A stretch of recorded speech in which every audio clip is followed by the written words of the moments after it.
तो बच्चों previous part में हम रिलेटिव पोजीशन चेक कर रहे थे Na पॉजिटिव और H पॉजिटिव की।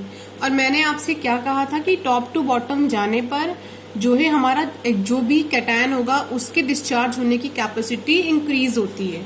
और देखिए दोनों की पोजीशन को रिलेट करिए। यहाँ पे आपको क्या समझ में आ रहा है, H पॉजिटिव क्या है, नीचे है। अगर H पॉजिटिव नीचे है तो यानी इसके डिस्चार्ज होने की capacity as compare to Na positive ज्यादा है। ठीक है, तो जब H पॉजिटिव के डिस्चार्ज होने की कैपेसिटी ज्यादा है तो जाहिर सी बात है प्रेफरेंस यहाँ पे किसको दी जाएगी, H पॉजिटिव को दी जाएगी। तो इन दोनों में से डिस्चार्ज कौन होगा, डाइल्यूट के केस में H पॉजिटिव होगा। ठीक है, अब हम एनायन के केस में आते हैं तो यहाँ पर सेम कंडीशन लगी होती है। देखिए Cl की ये पोजीशन है और OH नेगेटिव की ये पोजीशन है। और मैंने आपको बताया क्या, टॉप टू बॉटम जाने पर डिस्चार्ज होने की जो एनोड पर कैपेसिटी है वो इंक्रीज होती है।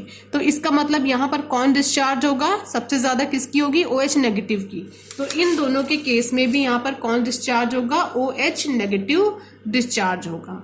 ठीक है बच्चों, लेकिन बेटा यहाँ पर ये कॉन्सेप्ट नहीं है। कॉन्सेप्ट वो एक नॉर्मल सी चीज है, आपको पता होनी चाहिए। सीरीज को आप याद कर लोगे तो आपको एसआरपी किसी भी कैटायन या एनएन की याद करने की जरूरत नहीं पड़ेगी। लेकिन जो कॉन्सेप्ट है वो एक्चुअली क्या है, तो यहाँ पे जो कॉन्सेप्ट है, इफ 2 और more than 2 cations are present, अगर हमारे इलेक्ट्रोलाइट में 2 या 2 से ज्यादा कैटायंस प्रेजेंट हैं तो वो कैटायन जिसका जो SRP standard reduction potential high होगा वो डिस्चार्ज होगा जाकर के कैथोड पर पहले। ये है एक्चुअल में कॉन्सेप्ट। और इलेक्ट्रोकेमिकल सीरीज को तो आपने अरेंज ही इसी ऑर्डर में किया था। टॉप टू बॉटम आप जब इलेक्ट्रोकेमिकल सीरीज में चल रहे थे तो टॉप टू बॉटम आने पर एसआरपी क्या हो रहा था, हमारे कैटायंस का इंक्रीज हो रहा था। टॉप टू बॉटम हम जब नीचे आएंगे तो क्या होगा, देखिए टॉप टू बॉटम नीचे आएंगे तो एसआरपी हमारा क्या होगा, इंक्रीज होगा। तो इसका मतलब क्या है, एसआरपी H पॉजिटिव का ज्यादा होगा और Na पॉजिटिव का कम होगा। तो किसको प्रेफरेंस मिलेगी, H पॉजिटिव को प्रेफरेंस मिलेगी डिस्चार्ज होने की। सेम कंडीशन यहाँ पर भी है, एनायन के केस में भी है, लेकिन एनायन के केस में डिस्चार्ज वो होगा जिसका एसआरपी कम होगा। तो कैटायन के केस में वो पहले डिस्चार्ज होगा जिसका एसआरपी ज्यादा होगा, एनायन के केस में पहले वो डिस्चार्ज होगा जिसका एसआरपी कम होगा। ठीक है, देखिए इस केस में ये तो डाइल्यूट का केस था। इसके अलावा एक चीज आप और जान लीजिए, एक बेसिक सी बात है, आपने पढ़ा होगा कि एक तो आप प्रोडक्ट इलेक्ट्रोलिसिस में क्या बनेगा, पहला तो ये इस चीज पर डिपेंड करता है, रिलेटिव पोजीशन पर, रिलेटिव पोजीशन पर of ions in electrochemical series. एक तो इस बात पर डिपेंड करता है जो अभी आपने समझ लिया है। दूसरा कॉन्सेंट्रेशन पर भी डिपेंड करता है कि इलेक्ट्रोलिसिस में प्रोडक्ट क्या बनेगा। और तीसरा हमारे इलेक्ट्रोड के नेचर पर भी डिपेंड करता है।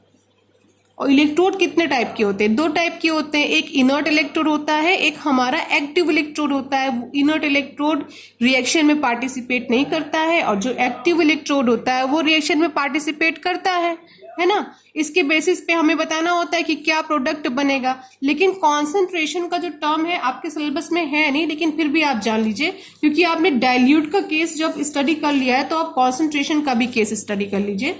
ठीक है, लेकिन अगर हमारे पास क्या हो, कॉन्सेंट्रेशन ट्रेटेड एक्वस NaCl, तो सेम आयन हमें मिलेंगे। क्या मिलेगा, Na पॉजिटिव और Cl negative, H2O, H positive OH negative. ठीक है, तो कॉन्सेंट्रेशन के केस में हम इलेक्ट्रोकेमिकल सीरीज को थोड़ा पीछे छोड़ेंगे।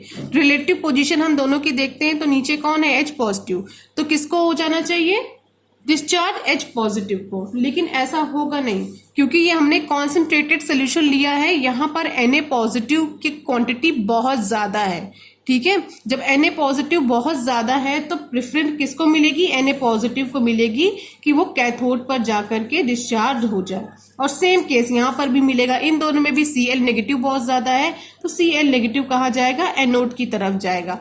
तो एक बात आप याद रखिएगा, हो सकता है आप कंफ्यूज हो जाओ, इसी वजह से मैंने आपको ये भी बता दिया है कि आप ये सोचोगे कि मैम ने बोला था कि इलेक्ट्रोकेमिकल सीरीज में देखना है तो उसके बाद निकाल लेना है। लेकिन ये भी जान लीजिए इलेक्ट्रोड पर भी डिपेंड करेगा प्रोडक्ट और कॉन्सेंट्रेशन पर भी डिपेंड करेगा, बट आपके सिलेबस में केवल इलेक्ट्रोकेमिकल सीरीज को ही दिया गया है, ठीक है। लेकिन अगर अदर बुक आप उठाकर देखोगे तो आप देखोगे कि ये तो डाइल्यूट के केस में कुछ दूसरा से मिल गया हमें और कॉन्सेंट्रेट के केस में हमें कुछ दूसरा प्रोडक्ट मिल रहा है, ठीक है। तो ऐसी कंफ्यूजन क्रिएट ना हो तो अपने माइंड में बनाकर रखिएगा कि इन 3 चीजों पे डिपेंड करता है कि इलेक्ट्रोलिसिस में हमारा प्रोडक्ट क्या बनेगा। लेकिन सबसे ज्यादा इफेक्ट जो चीज डालती है वो है हमारी इलेक्ट्रोकेमिकल सीरीज, सबसे ज्यादा इफेक्टिव यही है। सबसे पहले हम इसी को चेकआउट करते हैं, ठीक है। और आपके सिलेबस में भी यही दी गई है, ओके स्टूडेंट। तो कभी भी ऐसा कोई भी क्वेश्चन आए तो आप इलेक्ट्रोकेमिकल सीरीज से ही उसको सॉल्व करने की कोशिश करिएगा।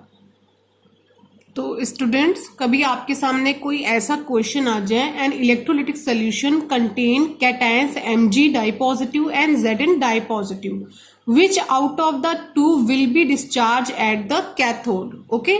तो इन दोनों में से कौन डिस्चार्ज होगा कैथोड पर, तो इसके लिए आपको चेकआउट करना पड़ेगा इलेक्ट्रोकेमिकल सीरीज को और इन दोनों की रिलेटिव पोजीशन को, ठीक है। उसमें इन दोनों की पोजीशन क्या है, चलिए हम चेक कर लेते हैं।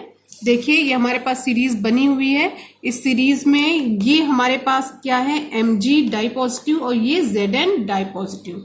मैंने क्या आपको बताया था, टॉप टू बॉटम आप चलते हैं तो SRP इंक्रीज होती है, तो इसका मतलब Zn डाई पॉजिटिव की SRP क्या है, ज्यादा है। तो डिस्चार्ज कौन होगा, Zn डाई पॉजिटिव, पहला केस, ठीक है। दूसरा केस अगर हम लगाते हैं, जो सीरीज मैंने मेंटेन करी है डिस्चार्ज एट कैथोड, ये सीरीज भी आपको किस तरीके से मेंटेन करके मिली है कि जो टॉप टू बॉटम आप इस सीरीज में चलेंगे तो कैथोड पर डिस्चार्ज होने की जो कैपेसिटी है वो इन कैटायंस की क्या होगी, इंक्रीज होगी। तो टॉप टू बॉटम इंक्रीज होगी तो Zn डाई पॉजिटिव की क्या होगी, ज्यादा होगी capacity as compare to Mg di positive. तो इन दोनों में कौन डिस्चार्ज होगा कैथोड पर, Zn डाई पॉजिटिव, ओके। क्योंकि इलेक्ट्रोकेमिकल सीरीज में ये नीचे प्रेजेंट है और Mg डाई पॉजिटिव ऊपर प्रेजेंट है, ओके।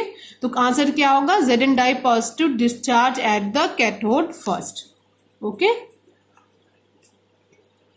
बाकी जब भी आपको इससे रिलेटेड कोई क्वेश्चन मिलेगा तो आप देखोगे कि उस क्वेश्चन में Zn डाई पॉजिटिव की SRP गिवन है, साथ में Mg डाई पॉजिटिव इसकी भी SRP गिवन होगी। आपको केवल इन दोनों वैल्यू को कंपेयर करना होगा और अपना आंसर फाइंड कर लेना होगा, ओके। तो जिसकी SRP ज्यादा होगी तो कैथोड पर वो क्या हो जाएगा, जाकर डिस्चार्ज हो जाएगा, और जिसकी SRP कम होगी, दोनों एनायंस में थे, वो जाकर के एनोड पर डिस्चार्ज हो जाएगा, ओके।